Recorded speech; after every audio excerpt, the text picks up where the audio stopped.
ఎమ్మెల్యేలదే ruling. పార్టీలో ఏం జరగాలన్నా, ఎవరికి పదవులు రావాలన్నా అంతా వారు చెప్పినట్లే జరిగేది. కానీ ఇప్పుడు సీన్ మారింది, కాలం కూడా మారింది. అంతకంటే ముఖ్యంగా అధిష్టానం తీరు మారింది. ఎమ్మెల్యేలంటే రూరల్స్ కాదు, హైకమాండ్ చెప్పినట్లు అంతా నడవాల్సిందే అంటున్నారు. ఎమ్మెల్యేలు సిఫార్సు చేసినా పదవులు వస్తాయని గ్యారంటీ లేదు. ఎవరిని పడితే వారిని ఇష్టం వచ్చినట్లు పార్టీలో చేర్చుకోవడాలుండవు. ప్రత్యేకించి ఆ జిల్లాలో కొన్ని నియోజకవర్గాల విషయంలో అధిష్టానం ఎందుకు గేర్ మార్చింది? సంస్థాగత ఎన్నికల నేపథ్యంలో ఆ ఎమ్మెల్యేలకు అధిష్టానం షాక్ ఇవ్వనుందా?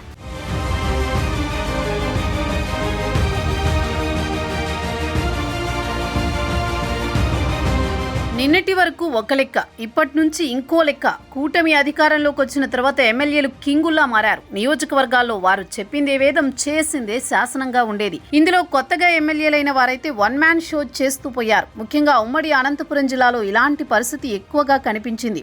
ప్రత్యర్థి పార్టీల విషయాన్ని పక్కన పెడితే సొంత పార్టీ నేతలని టార్గెట్ చేయడం, అధికారంలో ఉన్నా ఏ పని చేయలేకపోతున్నామని ఆవేదన పెల్లుబుకింది. కూటమి అధికారంలోకి వచ్చిన మొదటి నెల నుంచే ఈ పరిస్థితి కనిపించింది. స్టోర్ డీలర్లు, ఫీల్డ్ అసిస్టెంట్లు, బదిలీలు, ఇలా ఏదైనా సరే మేం చెప్పిందే జరగాలి, మాకు నచ్చిన వారికే ఇస్తామన్నట్టు సాగింది. మద్యం దుకాణాల విషయంలో ఇది పీక్ స్టేజ్కి చేరింది. కొన్ని చోట్ల ఎమ్మెల్యేలు ఎంటర్ అయి పార్టీ నాయకులకు షాపులు దక్కకుండా చేశారు. ఎవరైనా అతి కష్టం మీద దుకాణం తెచ్చుకున్నా దాన్ని నడవనివ్వకుండా అడ్డంకులు సృష్టించారు. ఇక పార్టీ పరంగా చూస్తే నామినేటెడ్ పోస్టుల విషయంలో కూడా ఎమ్మెల్యేలు ఏకపక్ష నిర్ణయాలు తీసుకున్నారన్న విమర్శలు తీవ్రస్థాయిలో వినిపించాయి.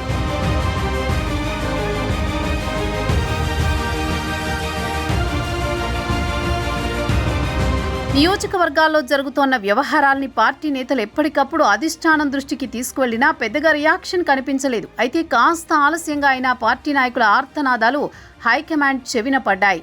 కొన్ని సర్వేలు ఎమ్మెల్యేలకు వ్యతిరేకంగా వచ్చాయి.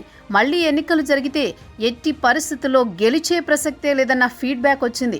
ఏడాదిలోనే చాలా మందిపై ఇలాంటి వ్యతిరేక పవనాలను పార్టీ అధిష్టానం గుర్తించింది. అందుకే ఎక్కడైతే వివాదాలు వస్తున్నాయో అక్కడ ఎమ్మెల్యేలను కాస్త కట్టడి చేయాలని నిర్ణయం తీసుకుంది. నిన్నటిదాకా ఎమ్మెల్యేలకు అధిష్టానం అన్ని విషయాల్లో ఫ్రీ హ్యాండ్ ఇచ్చేసింది. దీంతో చాలా చోట్ల ఎమ్మెల్యేలు వన్ సైడ్గా వ్యవహరిస్తూ వచ్చారు.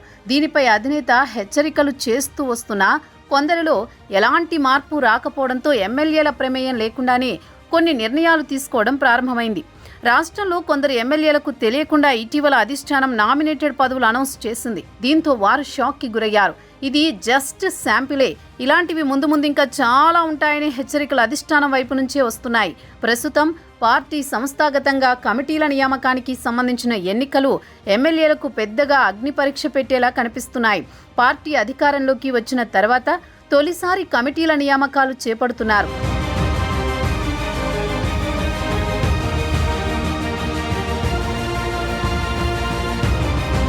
ఉమ్మడి అనంతపురం జిల్లాలో కొన్ని నియోజకవర్గాల్లో సింగిల్ లీడర్షిప్ ఉండగా మరికొన్ని చోట్ల వర్గాలు చాలా బలంగా ఉన్నాయి. ఇక్కడ ఎమ్మెల్యేలను డామినేట్ చేస్తూ కొందరు నాయకులు గ్రూపులుగా ఏర్పడ్డారు. ఈ గ్రూపులో చాలా మందికి పదవులు రాలేదన్న అసంతృప్తి బలంగా ఉంది. ఎమ్మెల్యేలని అంటిపెట్టుకుని ఉన్న నాయకులకు కూడా న్యాయం జరగడం లేదన్న ఆవేదన కూడా ఉంది. ఇలాంటి సమయంలో సంస్థాగత ఎన్నికలు పార్టీ నాయకత్వానికి పెద్ద టాస్క్గా మారాయి. వాస్తవంగా తెలుగుదేశం పార్టీలో నియోజకవర్గ సమన్వయకర్త లేదా ఎమ్మెల్యే ఇచ్చిన రిపోర్ట్ మేరకు పదవుల కేటాయింపులు జరుగుతూ ఉంటాయి. అయితే దాదాపుగా చాలా చోట్ల నేతల మధ్య విభేదాలతో పార్టీ అధిష్టానం నిర్ణయం మార్చుకున్నట్టు తెలుస్తోంది. సమన్వయకర్త సిఫార్సులని ఆమోదిస్తారన్న నమ్మకం ఎక్కడా కనిపించడం లేదు. ఎమ్మెల్యేల ప్రమేయం లేకుండానే నామినేటెడ్ పదవులిస్తోన్న అధిష్టానం ఇప్పుడు సంస్థాగత కమిటీల విషయంలోనూ ఓన్ డెసిషన్ తీసుకునే అవకాశం ఉంది. దీనికి తోడు కొందరు ఎమ్మెల్యేలు ఇప్పటికే వైసీపీ, ఇతర పార్టీల నుంచి వచ్చిన నాయకులను పక్కన పెట్టుకున్నారు. అప్పటిదాకా పార్టీ కోసం కష్టపడ్డ వారిని పూర్తిగా దూరం పెట్టారు. దీంతో పార్టీ క్యాడర్ నాయకుల్లో తీవ్రమైన అసంతృప్తి ఉంది. అందుకే ఇక నుంచి వైసీపీ, ఇతర పార్టీల నుంచి వచ్చేవారిని ఇష్టానుసారం పార్టీలో చేర్చుకోవద్దని, దానికి తమ అనుమతి ఉండాలని అధిష్టానం స్పష్టంగా చెప్పేసింది.